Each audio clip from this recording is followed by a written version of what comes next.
at locating these core stations or GPS base stations. Preferably centimeter, sub-centimeter accuracy.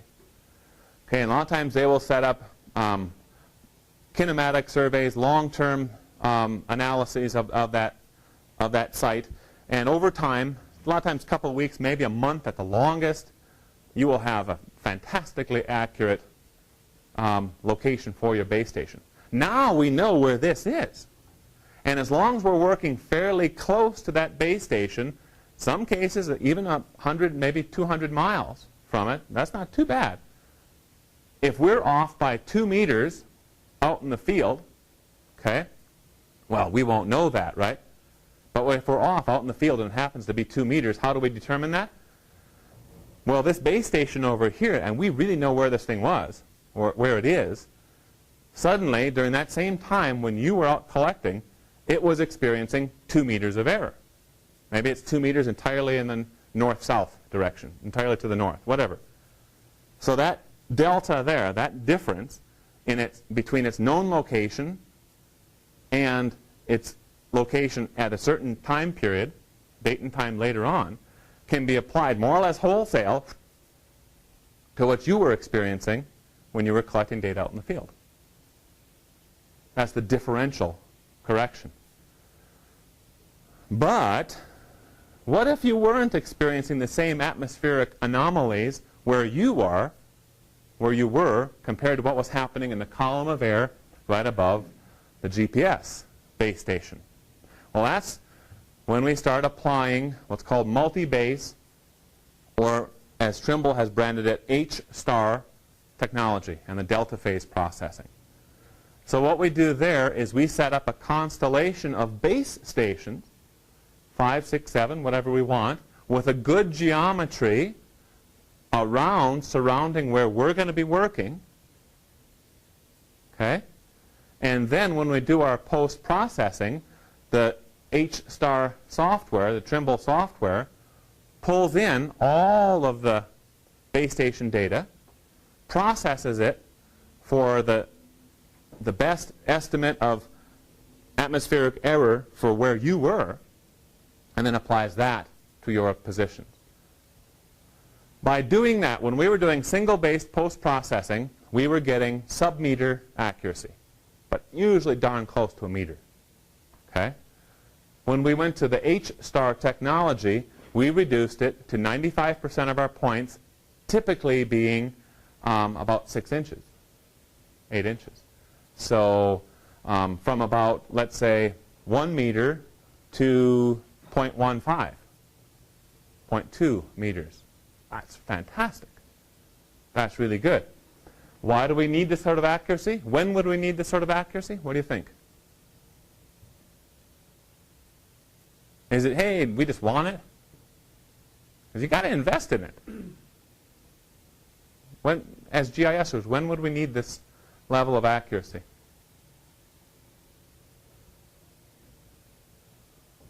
I did a little research some years ago. I wrote a paper, an invited paper, talked about the challenges of using geospatial technologies today.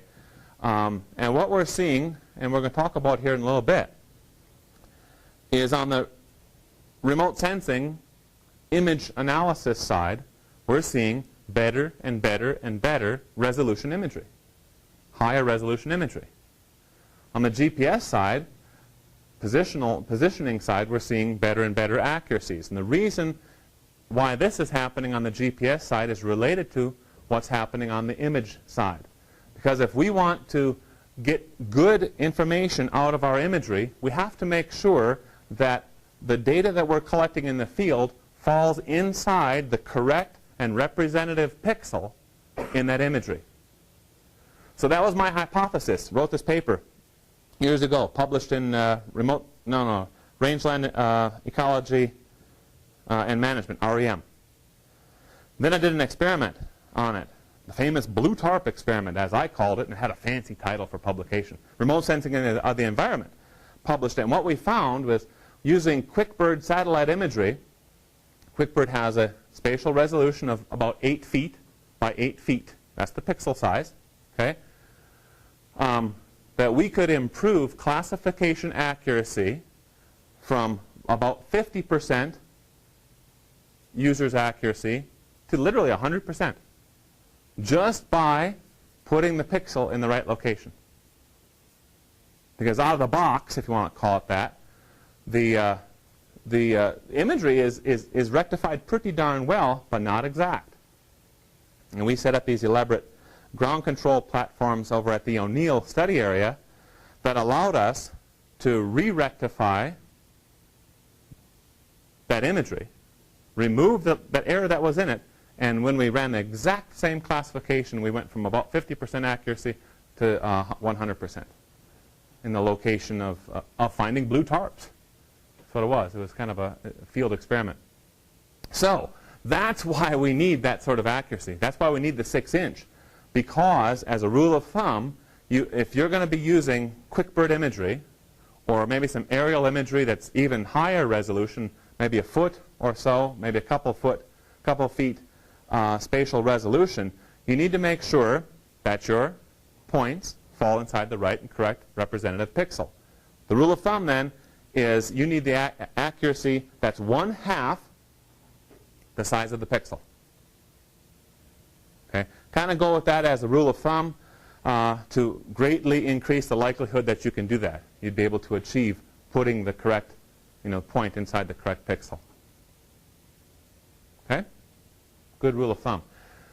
The other sort of differential correction is what we call real-time differential correction.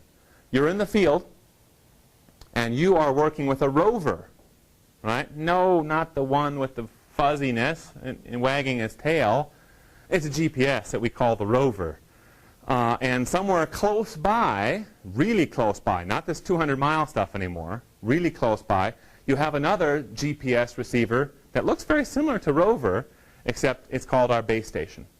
And so you have your own base station that you set up out there, and it knows where it is, and it does the same thing, except it does it in real time. So as you're out there, not only are you listening to the GPS satellite vehicles, your rover is also listening to the radio from the base station, your own base station, and then automatically calculating the differential, the delta differences, and applying it to your locations in the field. Okay? How do you know the accuracy of your base station at the portable base station you set up? Yeah. Typically, you like to set up those base stations over a known reference point. So you find a USGS benchmark, US geodetic site, and those benchmarks, I think you probably read about it in this week's readings, will be normally an actual monument in the ground. And if you read that carefully, it'll tell you this is the location, and it'll have an expression of error or accuracy on that. Okay? And of course, there's argument about what is that true location. That's why a lot of times we talk about precision instead of accuracy, because we really don't know what that position is. And one reason is over time they do move. The whole Earth is moving, the plates and so on and so forth. Did you have a question, Bryson? Oh, okay. Mm-hmm. Now the next generation of of differential correction is what we call a real-time network. And what we've been working on here at the GIS Center and at ISU with Geomatics Department is establishing a GPS real-time network for Idaho. If you look at this map here, you'll notice that we have all these different circles up here. And at the center of each of these circles is a little dot, and that represents the location of a CORS station. And what we can do is we can use, let's say all of these cores. We connect all these cores to a server. Yes, they're in different locations, but the signal, not the signal, but the files, the correction files that are being calculated and saved by those cores are actually being streamed over the network to a central server. Just like that H-star technology, but more advanced than that, that server then will process all of those cores files and then put back out onto the internet a new stream, which is the differential correction for a certain region. The catch with it is that you have to have a densely populated cores network. And indeed, you cannot have gaps that are more than 50 miles, roughly 50 miles. So the only place in Idaho where we are dense enough in our cores network is southeastern Idaho. And that's no surprise because we worked hard at pushing this. We came up with money for ISU actually to put in some sites, and ITD, a good partner on this, helping to densify southeast Idaho's cores. The next step that we're trying to move into here and making some nice progress even recently is to put that software back into use. We piloted it a couple summers ago.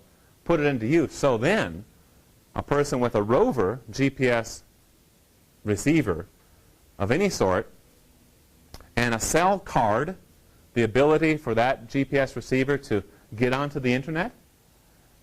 Once you're on the internet with that GPS receiver and a GPS RTN exists, then you simply stream in the real-time correction and it's applied to your positions, and again you're accurate. Now we're back to about 1 centimeter or 2 centimeters of accuracy. It's pretty fantastic. And you don't have your own base station set up somewhere. You're relying upon that server and internet web-based technology to do it for you. Now, what GPS isn't? And I'll be honest with you, hey, it's not the wonder tool. GPS cannot be used everywhere. GPSs are not created equal, and not all receivers are created equal. Let me explain why I say that. Well, GPS receivers, there's various different grades of GPS receiver. One we can talk about that you're probably most familiar with is the recreational grade. Garmin's, Magellan's, these sorts of things. Hey, they're great for what they're intended to do. Keep you from getting lost, I guess, when you're out in the woods. Or help you drive your car in a city that you're not too accustomed to. But that's what they're set up for. Use them appropriately. Then we have research mapping grade GPS receivers. Tend to be at much higher cost, almost an order of magnitude difference. Instead of $100 or $200, now we're talking $1,000 to $2,000, $3,000 for one of these units. But these are the sorts of GPS receivers that are set up to support research, spatial analysis, GIS type of research. These are the ones that will give you the sub-meter accuracy. And what's extremely important is you will have an estimate of your error. You're going to have some numbers behind the scenes for you that says, hey, 95% of your positions were within 6 inches. 5% were within a foot or 2 feet. If you don't have that, how are you going to assess your accuracy of your entire project? Because error propagates through everything. Okay? And then we have GPS, survey-grade GPS receivers. These are the ones that typically are used by surveyors for their applications, which is, of course, a lot of public land survey system type of work, ground control database type of work, a lot of the legal type of stuff, descriptions of land ownership. That's the world of the surveyors. And it's almost an order of magnitude, again, difference in the cost of those sorts of things. And what you're going to get out of those, though, is about 1 centimeter or even sometimes sub-centimeter accuracies.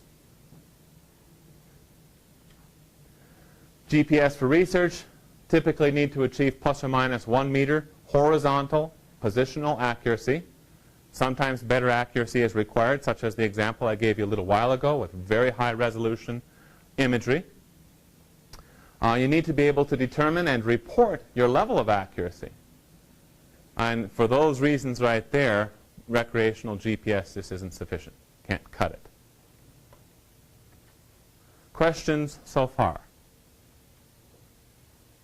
Go ahead. Where would the Trimble units fit in from the Scout research? Well, there's a lot of Trimble, GeoXHs and Junos and different stuff. Like the ones we used to do, I think was like The Geos? Yeah. GeoXHs and GeoXTs. Probably what you use is the XTs. Those are research. But Trimble makes a tremendous amount of survey-grade equipment as well, as does Leica. There's a couple of companies that are on the leading edge of that. TopCon's another one.